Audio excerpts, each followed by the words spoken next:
Hello friends, welcome back my YouTube channel. कैसे हैं आप सब?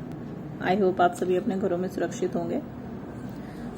तो हमारा लास्ट टॉपिक जो चल रहा था क्लास एंड ट्रिप के बारे में, तो आज हम बात करेंगे ट्रिप की परिभाषाएं क्या क्या होती हैं। जो महाविद्वान थे उन्होंने अपने विचारों के द्वारा ट्रिप यानी जनजातियों की क्या क्या परिभाषाएं दी हैं, तो उसके विषय में हम बात करेंगे।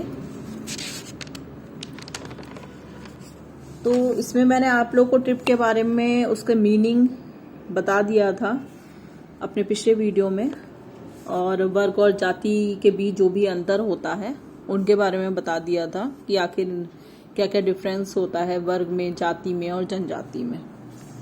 ठीक है, तो हमारी पहली जो डेफिनेशन है वो है राल्फ लिप्टन के अनुसार। तो राल्फ लिप्टन जी ने कहा है कि सरलतम रूप में जनजाति ऐसी टोलियों का एक समूह है जिसका एक सानिध्य वाले भूखंडों पर अधिकार हो और जिनमें एकता की भावना, संस्कृति में गहन सामान्यता, निरंतर संपर्क तथा कतिपय सामुदायिक हितों में समानता से उत्पन्न हुई हो। सेकेंड जो डेफिनेशन है वो है मजूमदार के अनुसार। कोई जनजाति परिवारों का ऐसा समूह है जिसका एक समान नाम है, जिसके सदस्य एक निश्चित भूभाग पर निवास करते हैं तथा विवाह व्यवसाय के संबंध में कुछ निषेधाज्ञाओं का पालन करते हैं एवं जिन्होंने एक आदान प्रदान संबंध तथा पारस्परिक कर्तव्य विषयक एक निश्चित व्यवस्था का विकास कर लिया हो। जनजाति की थर्ड डेफिनेशन जो है वो दी है इंपीरियल गैजेटियर ने। उन्होंने कहा है कि जनजाति जो है वो एक समान नाम धारण करने वाले परिवारों का एक संकलन है जो समान बोली बोलते हैं, एक क्षेत्र से संबंधित होते हैं एवं समानतः यह समूह अंतः विवाहित होते हैं। अब नेक्स्ट जो जनजाति की फोर्थ डेफिनेशन है वो है जेपी सिंह के अनुसार सांस्कृतिक रूप से समरूप समुदाय जिसका समान भूभाग, भाषा तथा एक ही पूर्वज वंश वाला होता है। यह एक अंतः विवाहित समूह है। इसके सदस्यों में समानता स्तरण नहीं होता और सारे सदस्यों का सामाजिक स्तर एक सा होता है। लास्ट जो फिफ्थ डेफिनेशन है हमारी डॉक्टर घुरिये के अनुसार। डॉक्टर घुरिये ने बोला है कि भारत में जनजाति पिछड़े हुए हिंदू हैं। तो ये 5 डेफिनेशन है हमारी जनजाति के विषय में। अब हम बात करेंगे कि जनजाति की विशेषताएं क्या क्या हैं। तो उनके भी कुछ पॉइंट्स दिए हुए हैं जो जनजाति के विषय में हैं। टोटल 10 पॉइंट्स हैं। तो अगर जनजाति विषय से आपका रिलेटेड कोई भी क्वेश्चन आता है तो आप विशेषताएं भी लिख सकते हैं, सारी डेफिनेशंस भी लिख सकते हैं। स्टार्टिंग आप पहले मीनिंग लिखेंगे जनजाति के बारे में जो मैंने आप लोगों को बताया है। सेकेंड आप जो है उसकी डेफिनेशंस लिखेंगे। अगर उसकी विशेषताएं पूछी जाती हैं तो जाति की विशेषताएं आप लिख सकते हैं। उसमें 10 पॉइंट्स हैं, उन 10 पॉइंट्स के बारे में आप बता सकते हैं। और फिर अक्सर क्वेश्चंस में ये भी आता है कि भारत में जनजाति की क्या व्यवस्था है, या भारत में रहने वाले विभिन्न क्षेत्रों में रहने वाली जनजातियों की समस्याएं बताइए। इस तरीके के क्वेश्चंस आते हैं। तो ये सारे टॉपिक्स जो हैं मैं आपको इस वीडियो में कंप्लीट करा दे रही हूँ। तो आप जब आंसर लिखेंगे तो इससे देख करके आप अपने नोट्स में लिख सकते हैं। टॉपिक जो है हमारा अब है जनजाति की विशेषताएं यानी कैरेक्टरिस्टिक्स ऑफ ट्रिब। तो फर्स्ट पॉइंट है जिसमें प्रत्येक जनजाति के एक नाम।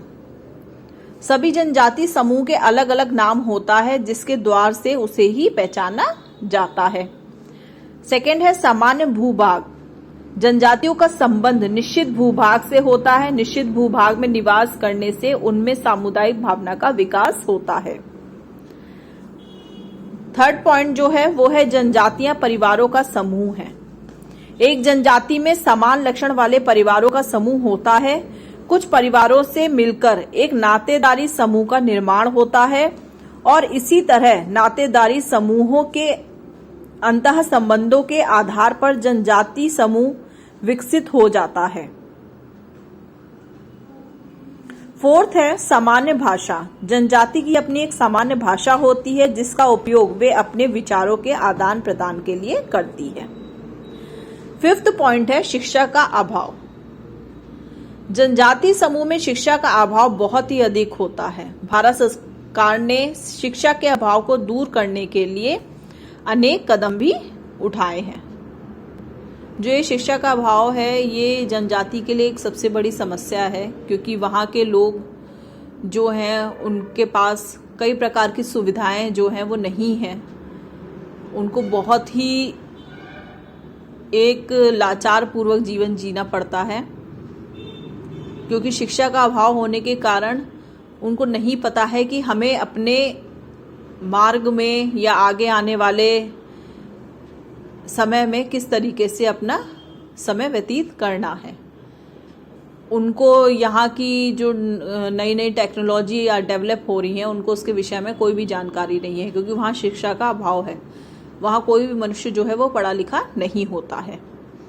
तो इन सारी चीज़ों को दूर करने के लिए भारत सरकार जो है वो अनेक प्रकार के कदम उठा रही है, ताकि जो जनजातियां हैं उनको भी हर प्रकार की सुविधा मिल सके। 6 पॉइंट है अंतःविवाह। जनजातियों में अंतःविवाह का परिचलन है। इससे एक जनजाति के लोग दूसरी जनजाति में विवाह नहीं करते हैं। आत्मनिर्भरता। जनजाति समूह में आत्मनिर्भरता पाई जाती है। भौतिकता के दौर में जीवन की आवश्यकताओं को पूरा करने में जनजाति समूह स्वयं सक्षम होते हैं। विस्तृत आकार। नेक्स्ट पॉइंट 8 जो है हमारा वो है विस्तृत आकार। एक जनजाति कई परिवारों का संकलन है। इसमें वंश, समूह, गोत्र के संयुक्त रूप, भ्रात दल होते हैं। इस तरह जनजाति संगठन एक विस्तृत आकार ले लेता है। अब 9 पॉइंट है आपका सामान्य निषेध।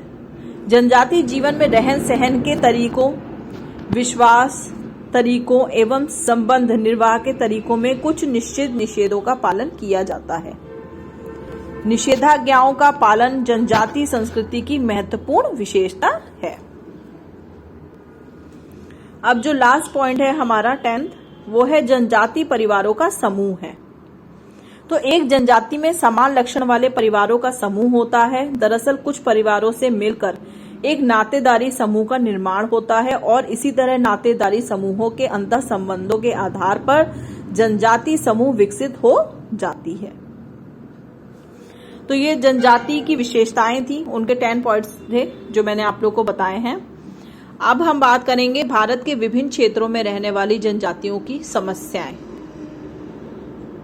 तो जनजातियां ऐसे इलाकों में निवास करती हैं जहां एक बुनियादी सुविधाओं की पहुंच ना के बराबर है। मतलब वहां पर जहां पर जनजातियां रहती हैं उन निवास स्थानों पर किसी भी प्रकार की कोई भी सुविधा जो है वो आसानी से नहीं मिल पाती है, या आसानी से क्या मिल ही नहीं पाती है उन लोगों को। लिहाजा ये बहुत सारी समस्याओं को झेल रहे हैं।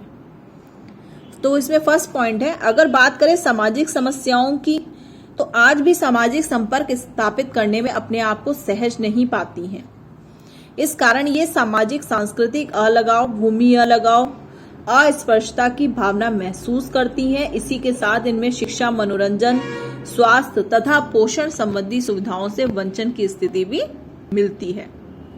जो भी हमारी सामाजिक समस्याएं, जो सोशल प्रॉब्लम्स हैं, वो जनजाति वर्ग को ज्यादा उनका सामना करना पड़ता है, क्योंकि इसमें उनको सांस्कृतिक अलगाव होता है, उनके पास भूमि अलगाव होता है, अस्पृश्यता की भावना होती है उनके अंदर, उनके पास शिक्षा, मनोरंजन, स्वास्थ्य तथा पोषण संबंधी किसी भी प्रकार की सुख सुविधा उनको नहीं मिल पाती है।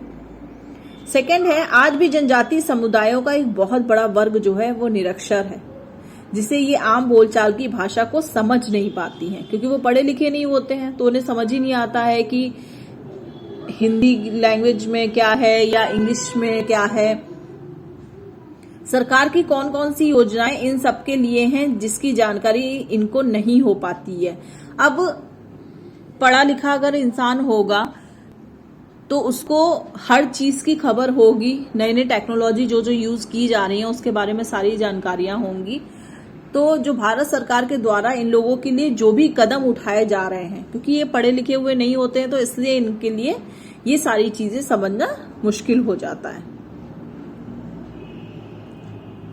नेक्स्ट थर्ड पॉइंट है, इनके आर्थिक रूप से पिछड़ेपन की बात की जाए तो इसमें प्रमुख समस्या गरीबी तथा ऋणग्रस्तता है।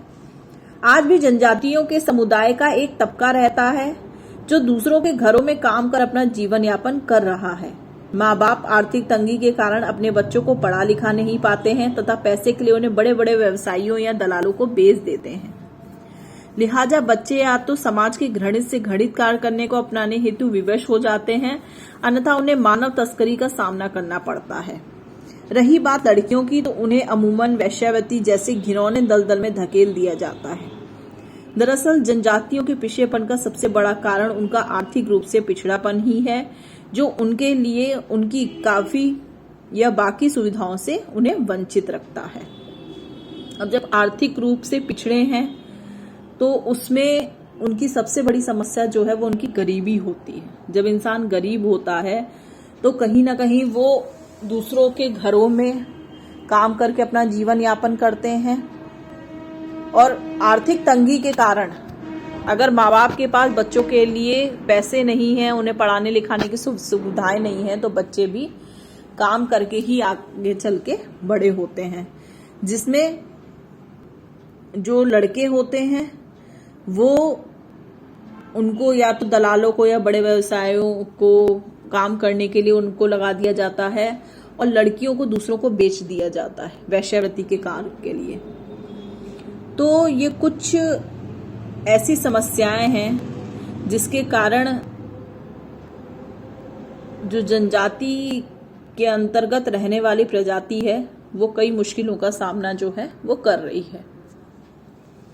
तो आज मैंने आप लोग को जनजाति के विषय में उसकी परिभाषाएं बता दी हैं, उसकी विशेषताएं बता दी हैं और उनकी समस्याएं भी बता दी हैं। तो आज का मैं अपना वीडियो यहीं ख़त्म करना चाहूँगी, और अब हम अपने नेक्स्ट वीडियो में जो है वो आगे का जो हमारा टॉपिक होगा उसके बारे में डिस्कस करेंगे। तो आप लोग को मेरे वीडियोस पसंद आ रहे हैं तो प्लीज़ मेरे चैनल को लाइक कीजिए, सब्सक्राइब कीजिए और ज़्यादा से ज़्यादा शेयर करिए ताकि सभी बच्चों को मेरे वीडियोस मिल सकें। Thank you.